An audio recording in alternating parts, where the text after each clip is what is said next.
ang tanan nimong makita, mga hanaw. Busa, ang atong Ginoo nagpaabot karon sa iyang mga pulong aron atong masayran kung unsa ang pinakaimportante nga angay natong pilion sa atong kinabuhi. Amen. Unsaon nato pag-angkon sa espirituhanon nga mga butang. Amen. Importante. Ngayon kalibutan na. Ang importante makaigsunan nga angay natong tipigan kining pulong sa Dios. Amen. Unsa pang mga butanga? Kining mga pagdaig importante kaini sa mga tao nga Kristohanon.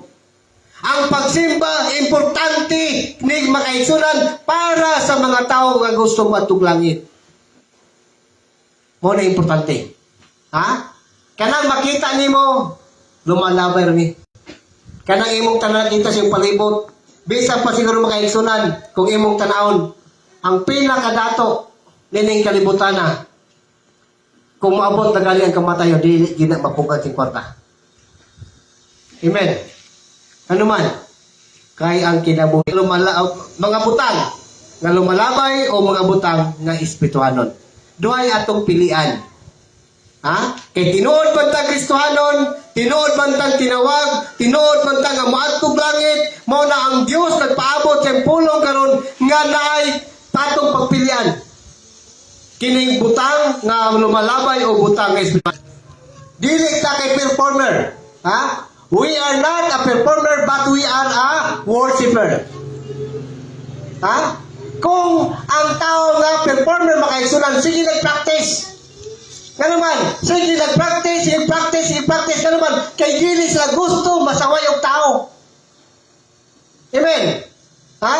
Dili gusto nga musaway, gusto sila nga ma-perfect. Mayabag bang kamukanta? Usab bisa usay ang atong kanta, kay ug gipulog ang atong gagita to sa buwan ka, okay ra na. Nga naman, kay ang atong pagkanta, ang atong pagdaig dili man sa tao. Nga naman, hindi man tawag tingo. Ingon pa tong si pastor pa to. Ultimo mangluwa, yabag man ta. Ultimo mangluwa, yabag. Pero bisag yabag ta makaigsunan, kwarta siya. Pero sa ang mulipas lang ba ang yang balyo? No? Mo na makaigsunan, ang dili mo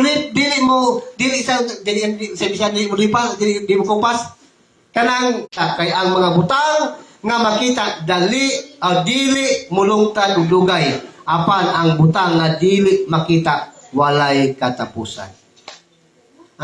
Ingon pa siya po sa Pablo makaigsunan, wala kami magtanaw sa mga butang nga makita sa mata. Unsa may makita? Unsa may dili makita kanang imong pagtuo. Amen. Mayo siya po sa Pablo makaigsunan, wala kami magtanaw sa mga butang nga makita nga dali rang mawala. Mao ni yun ang kaigsunan sa nilabay mga kadominguan, no? Ang pagkasikat sa tao dunay kinutuban. Ang imong pagkasikat pagkailado dunay kinutuban. Pero makaigsunan ang imong pagtuo agan ang imong gituhan nga Dios nga dili makita mulungtad na. Amen. Mao na importante kanunay sa imong kinabuhi nga kanunay nimong tipigan sa imong kinabuhi. Kanuman kay kining pagtugani makaigsunan nga wala ang kay pagtuo wala na bili ang imong kinabuhi kalibutan. Kanuman kawala na makipagtuo sa Ginoo. Mao na siya makaigsunan ang among gitanaw apan ang butang nga dili makita nga walay katapusan. Unsa man ning walay katapusan nga butang? Second Corinthians sa Colosas 3:2 ingon siya. Colosas. Hinunua ang mga butang langiton, dili ang yutan-on. Okay. Amen. Unsa man tong mga butang nga dili makita nga mulungtad, butang nga langitnon. Unsa may langitnon nga mga butang? Kanang mga pagdaig. Mao na makaigsunan, ang uban matingala sila magtaigda, magsayaw-sayaw, magsulok-sulokso, mupakpak. Dunay hilak, ganuman. Dunay katawa, ganuman. Kay kini nga itong ibot, ga-practice lang tadaan kay bato tag langit. Saan ibotin mo sa langit? Ha? Kung di ka kabalo, si buhaton dito. Ha? Sa imong pag-eskwela, mga igsoon, imong anak, napan lang sa imong, wala pa lang eskwela, imo na lang ito nanugsulat. Amen? Imo na lang ito nanugbasa. Nga naman, kay kabalo ka, pag-abot sa eskwela doon sa buhaton, magsulat na, magbasa na. Amen? Ha? Mausta pa kay sunan sa atong kinabi ni kalibutan na gintun na nato daan ang atong pagalingon, unsaon nato pagdahi sa Ginoo. Unsaon nato paghimaya ang Dios. Nga naman, kay kini mga butanga, mao ni atong buhaton dito sa langit. Kay kung di ka kabalong mulay, mag-usa man ka dito.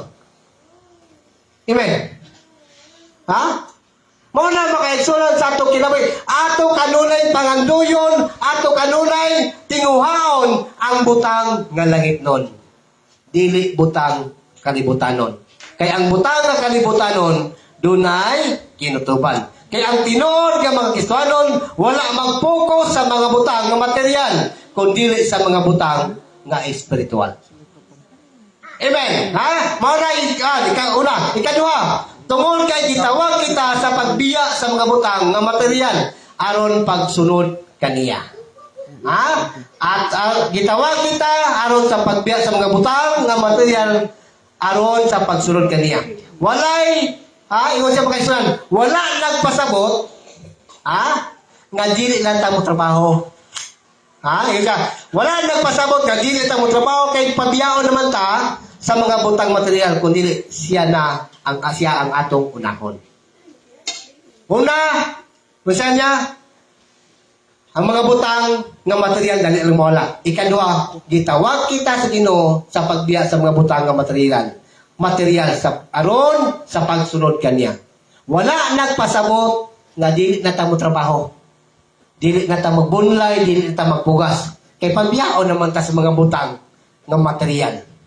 Ang bot pasabot makaigsunan, ingon siya, mao gayon. Butang nga material nga di na ta matrabaho kundi ato siyang unahon nga naman. Kay kanang tanan natong gipanginanglan, sa tingin niya, iyarang dugang. Siya man ang unahon nato, mga igsoon. Sama ra pud ta sa nanarbaho. Amen. Sa nanarbaho ka sa imong amo, nagtrabaho ka kaysa may mga tagong sildo. Amen. Ha? Pag abot sa tapos bulan, dawat na kagsweldo. Mga igsoon, nagtrabaho ta, diha sa Ginoo, busa ang Dios mo provide sa atong panginahanglan. Ato lang. Dili po siya ta mo kubra ta ng kagsweldo, ay ta mo trabaho. Amen. Ha? Trabaho sa ka. Kung saan yung pagsakada, kung ka trabaho. Ha? Dili pa kag pwede mo sa kada, nga wala ka man pawang tapita. Amen? Kung mo sa kada ka, nakada na trabaho niya. Amen. So yan lang sa mga isa na natong pagmagalagad. Dili po ta, mo dawat o silo at trabaho. Trabaho kita. Mo na mga isa na lingon siya, unahon nato siya, biyaan nato ang mga butang. Dili nato, wala na pasabot ka, dili ta mo trabaho, dili ato siya unahon. Kaya siya makaison nasayod ng daan sa atong mga panginanglan. Amen. Ingon siya makaisunan. Kinahanglan nga ang pulong sa Dios atong tipigan. Kinsa dining pulong? Ang Dios. Okay. Atong ibutang sa atong panimalay. Ang atong balay kisa kapuyo. Kisa kapuyo, ikaw. Ikaw papa, ikaw mama, kapuyo ng balay, ikaw tagi sa balay. Kinsa may mo trabaho sa balay, kinsa may mo trabaho sa balay. Kinsa may mo ayo sa balay. Kung dunay gubaan ng balaya, kinsa may mo trabaho.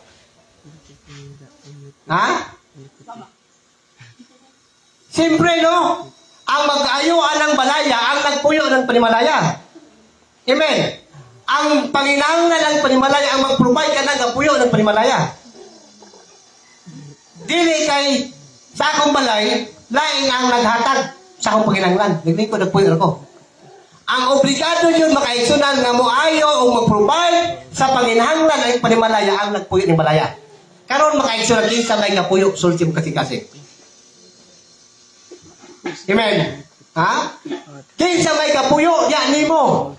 So kung si Jesus ang nagpuyo niya nimo, si Jesus mo inay obliga nga mo pakaon nimo.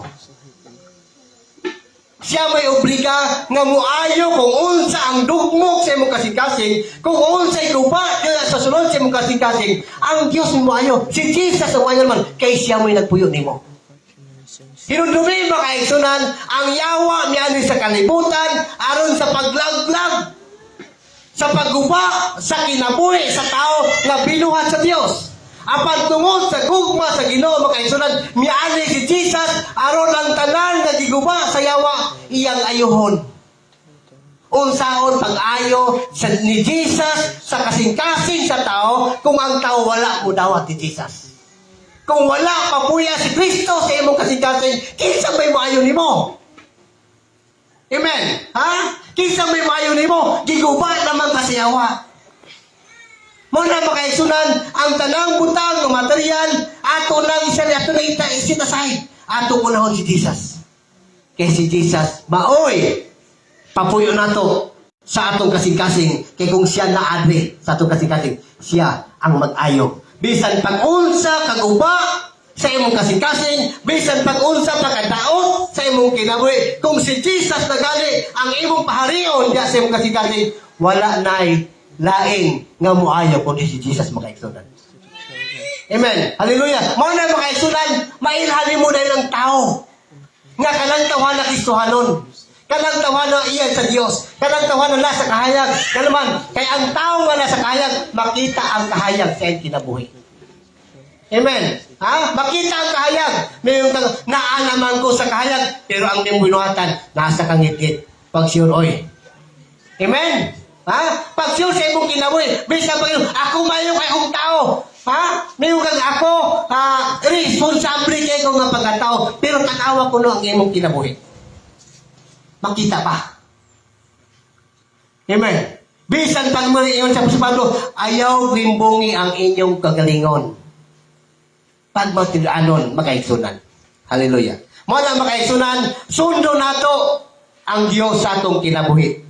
Musunod kita kaniya. Ingon siya, tungod kay gitawag kita sa pagbiya sa mga butang nga material aron sa pagsunod kaniya. Musunod kita diya ni Kristo makaigsunan. Ikatulo, kung sa ba? Kaya ang atong motibo kinahanglan dili lamang sa unod. Ha? Gitawag ta sa Dios, ha? Dili lamang ang atong motibo dili lamang sa unod, kundi dili sa espirituhanon. Ingon siya makaigsunan sa John chapter 6. John chapter 6 26 to 27. So basahon.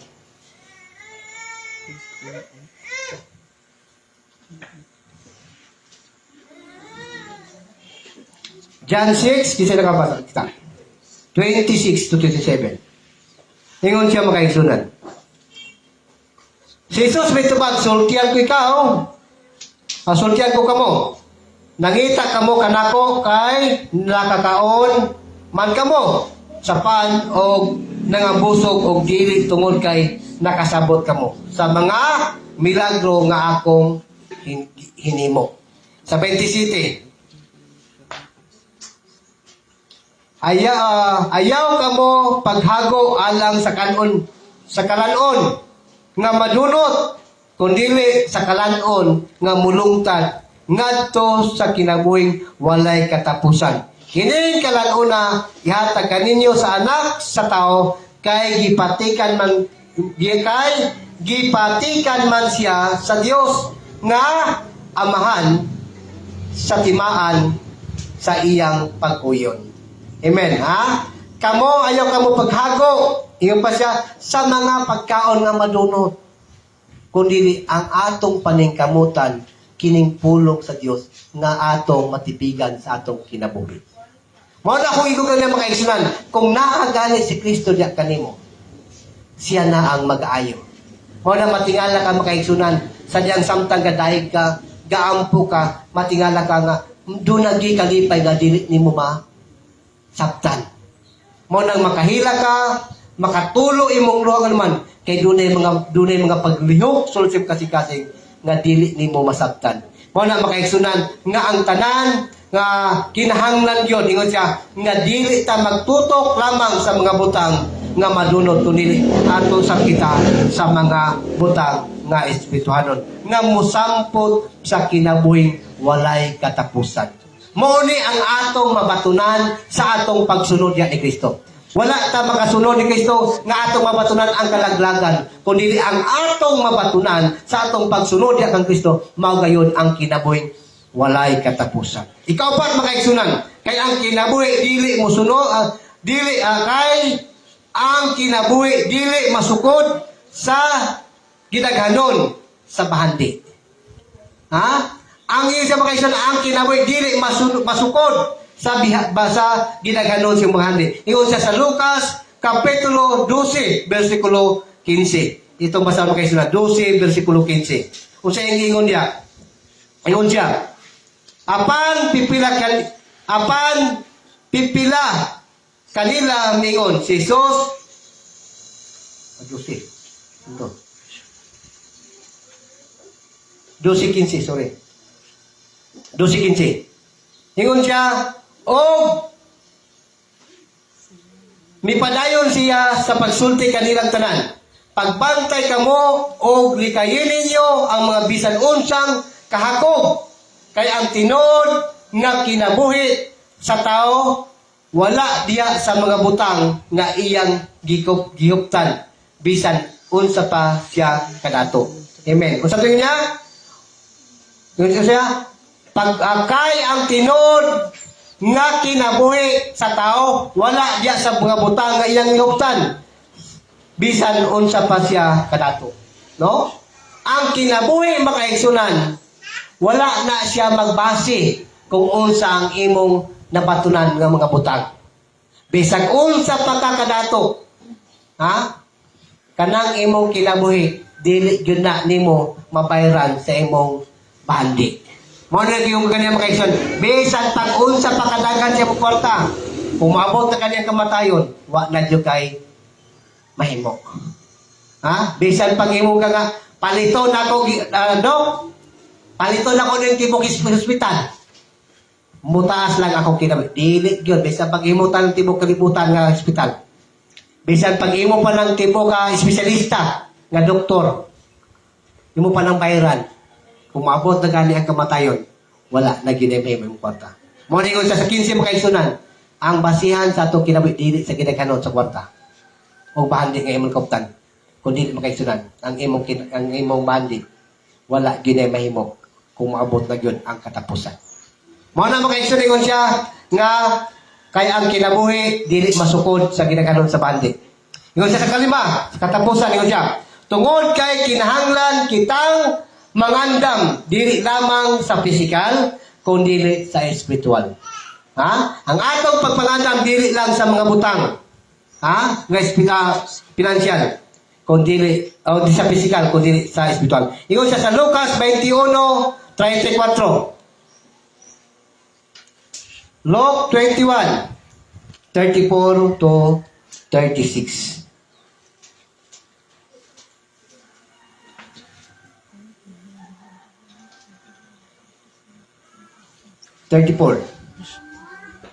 to 36. Ingon siya,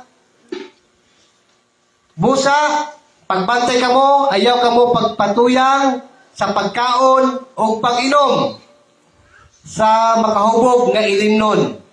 Ug ayaw kamo padaog sa mga kabalaka, may tungod ining kinabuya, kay tingali unyag hikalitan kamo niya ng adtong adlaw. Hikilatan kamo niya ng adlaw. Kay moabot kini sa tanang mga tao sa tibuok kalibutan ingon nga usa ka ditag. Busa, pagbantay gayud kamo o pagampo kanunay nga makabaton kamo kalig-on aron makaatubang kamo sa mga dili maunsa niining tanan nga may tabo o makabarog sa tubangan sa anak sa tao. Ha? Kung sa itong buhaton, mag-ampo, magbantay, mag-amping, no? Aron dili ta maunsa inig-abot na kining mga panahon na. Ingon siya, mao kini ang rason nganong importante ang pulong sa Dios nga atong titigan. Kay mao kini ang atong hinagiban aron makasukol sa bisan unsang bitik sa yawa.